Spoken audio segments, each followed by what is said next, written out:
The young man staggered, dizzy from the blow, barely able to stand.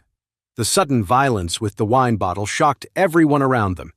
Harold stared at the young man, whose face was now covered in blood, and sneered. "If you don't get out of here, I'll break your leg." The young man gritted his teeth, clutching his head. "Okay, you've got guts. You just wait." After that, the young man held his bleeding head and hurried out of the restaurant. Harold, "Idiot. You're going to threaten me? Please. Who in this city is Harold afraid of?" He then turned to Elsa with a smug look. "Elsa, guys like that are everywhere. Don't let him get to you. Let's just keep eating and forget about him." The whole thing had ruined Elsa's mood. She just nodded without saying anything. Throughout the rest of the meal, Harold tried several times to lighten the mood, but Elsa wasn't having it. In her mind, Harold wasn't just incompetent, he was also reckless. He was not the kind of man she was interested in at all. Harold had thought that standing up to the guy would impress Elsa, maybe even win her over. He never expected that it would just make her more repulsed and disgusted by him. This left him feeling completely dejected. He hadn't realized Elsa wasn't into guys who resort to violence. It was like he'd shot himself in the foot. Harold was miserable for the rest of the meal.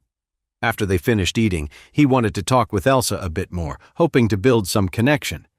Instead, Elsa frowned and said, "It's getting late. I should get going. Thanks for dinner." Harold said, "Then I'll give you a ride." Elsa shook her head. "No, I'll just get a cab." At this point, Elsa just wanted to put some distance between herself and Harold.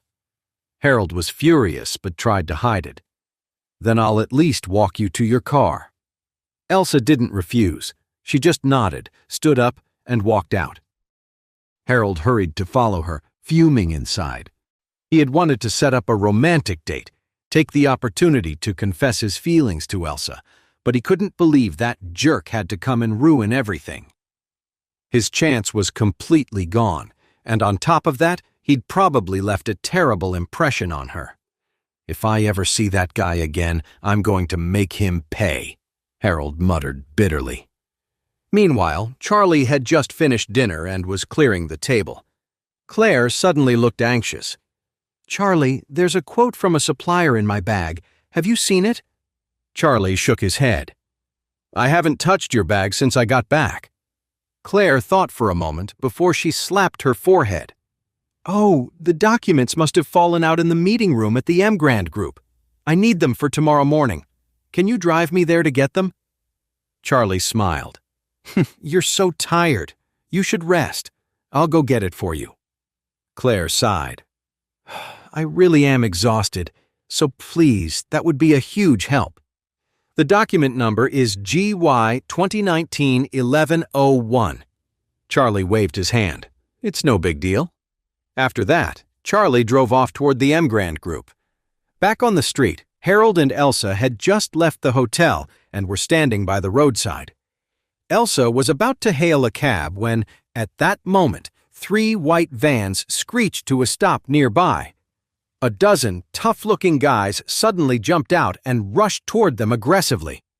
The men were all wearing black masks and carrying steel pipes. They were clearly here for revenge.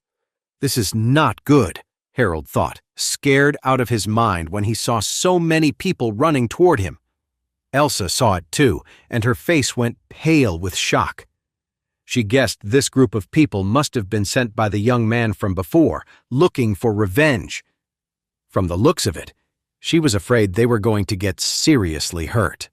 Sure enough, the young man, now with a gauze bandage on his head, stepped forward and shouted, "That's the guy!"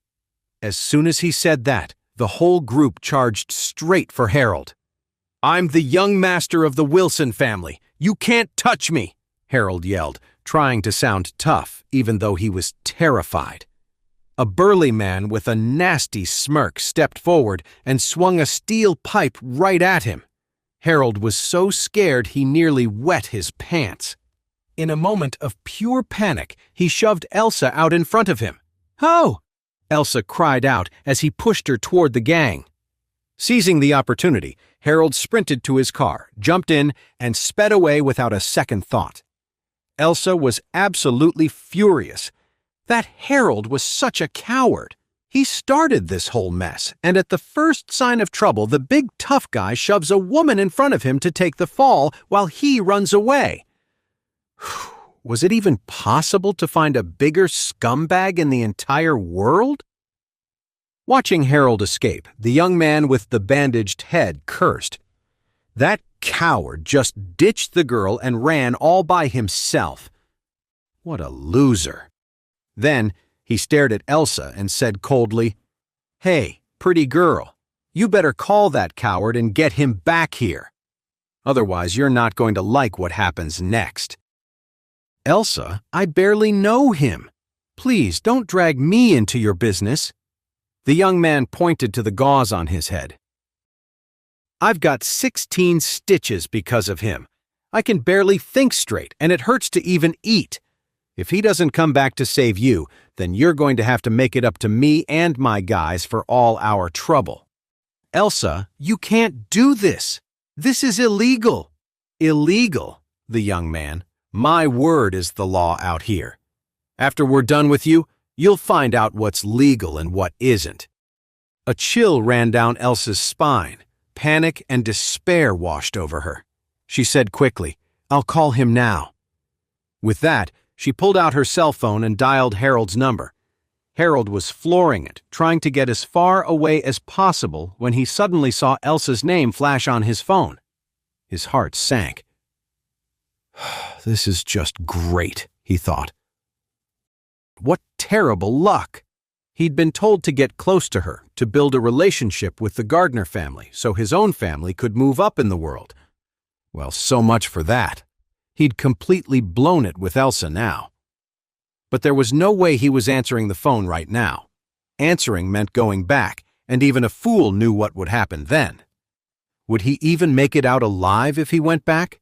That gang was serious, and they were carrying steel pipes.